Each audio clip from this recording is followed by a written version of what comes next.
بسم الله الرحمن الرحيم وبه نستعين وصلى الله وسلم على نبينا محمد وعلى آله وصحبه أجمعين أما بعد أعوذ بالله من الشيطان الرجيم بسم الله الرحمن الرحيم اقترب للناس حسابهم وهم في غفلة معرضون نسخة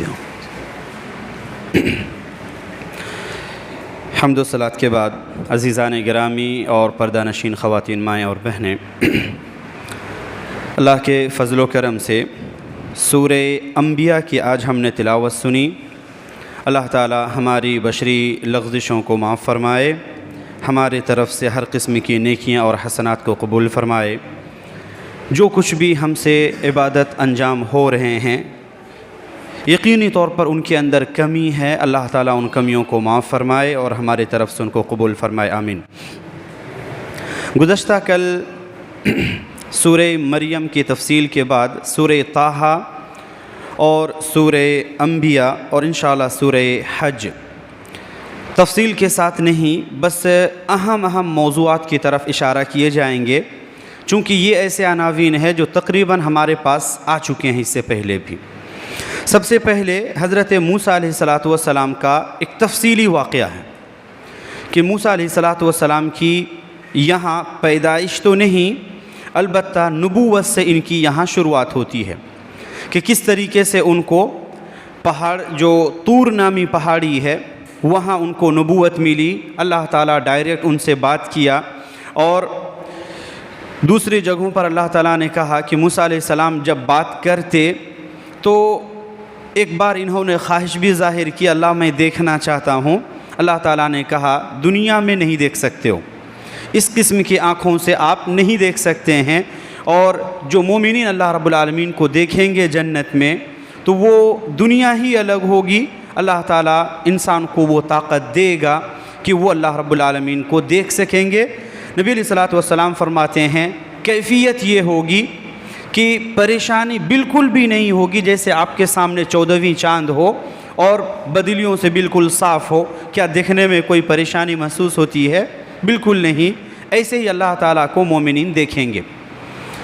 تو اس طریقے سے مومنین اس دنیا میں اللہ تعالیٰ کو نہیں دیکھ سکتے ہیں۔ اللہ تعالیٰ نے فرمایا لا تدرکہ الابصار، نگاہیں اس کو نہیں ادراک کر سکتی ہیں، وہو یدرک الابصار، وہ نگاہوں کے اوپر کنٹرول کیا ہوا، تو یہ آنکھیں اللہ رب العالمین کو نہیں دیکھ سکتی ہیں۔ تو یہ نبوت کا سلسلہ ہوا، اور اس کے بعد انہی کی معجزاتی طور پر کئی سارے معجزات اللہ تعالیٰ نے ان کو دیے تھے۔ سب سے عظیم اور بڑا معجزہ تھا ان کا تورات کی شکل میں۔ اس کے علاوہ کچھ اور بھی معجزات تھے، جیسے لاٹھی جو ان کی تھی جس پر ٹیک لگایا کرتے تھے، وہ جیسے ہی اللہ تعالیٰ کا حکم ہوتا اور زمین پر ڈالتے، وہ اللہ تعالیٰ کے حکم سے مکمل سانپ میں تبدیل ہو جاتی تھی۔ ایک چیز یہاں یہ یاد رکھیں، جادوگروں نے ایمان کیوں قبول کیا تھا؟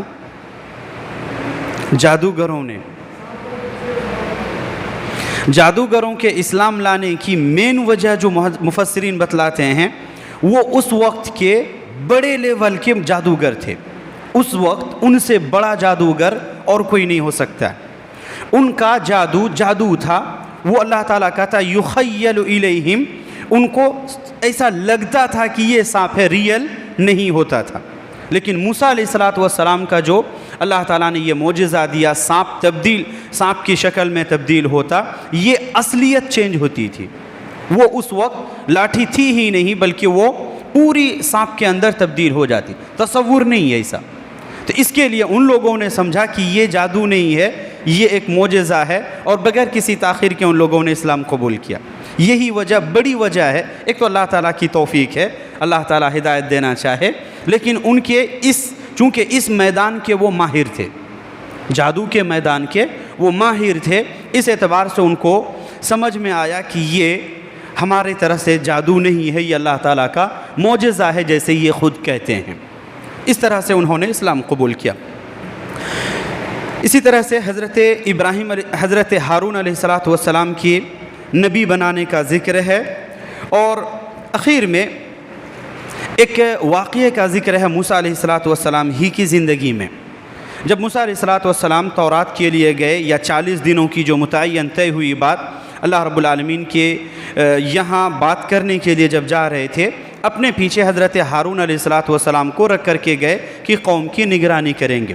ایک شخص تھا جس کا نام سامری تھا، سامری، یہ بڑا جادوگر تھا، اپنے زمانے کا بڑا جادوگر تھا، اور کچھ یعنی غیبیات کی چیزیں بھی اس کو معلوم ہو جایا کرتی تھی، کچھ کیونکہ یہ اس طور پر ہے کہ اس کا کہنا ہے کہ جب موسیٰ علیہ السلام گئے، اس نے قوم کے اندر بچھڑے کی پوجا شروع کروائی، جتنے سونے تھے سب کو اکٹھا کیا اور ایک بچھڑے کی شکل دی، بیچ کے حصے کے اندر سوراخ رکھا کہ ادھر سے ہوا آئے اور ادھر نکلتے ہوئے ایک قسم کی آواز نکلتی تھی، جس کو بیل کی جیسے آواز ہوتی ہے اس قسم سے ایک آواز نکلتی تھی، اور اس نے یہ باور کرایا لوگوں کے سامنے کہ یہ ہمارا اور موسیٰ کا رب ہے اور اسی کی عبادت کی جانی چاہیے۔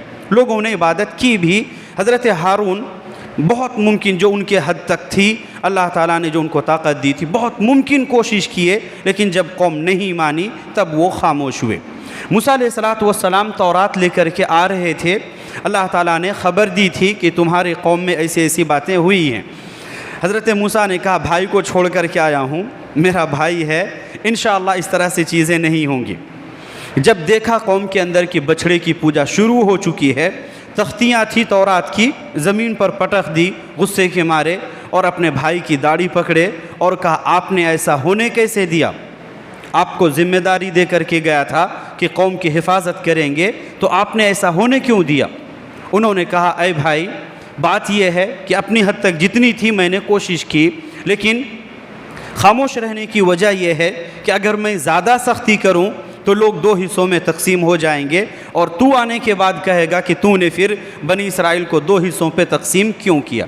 تب اس وقت کے بدلے میں آج اگر ہے تو صحیح راستہ دکھا سکتا ہے، رہنمائی کر سکتا ہے، لیکن اگر دو حصوں میں تقسیم ہوتے تو یہ بڑا فساد تھا اس کے مقابلے میں۔ تو اس طریقے سے ان دونوں کا ذکر ہے، پھر اخیر میں حضرت آدم علیہ السلام کا ذکر، اور ایک آیت کے اندر اللہ تعالیٰ نے ہم تمام لوگوں کے لیے ایک رہنمائی بھی رکھی ہے اس کے اندر، کہ اللہ تعالیٰ کہتا ہے وَأْمُرْ أَهْلَكَ بِالصَّلَاةِ وَاصْطَبِرْ عَلَيْهَا، نماز صرف اکیلے نہیں پڑھو، پورے گھر والوں کو اس بات کا حکم دو۔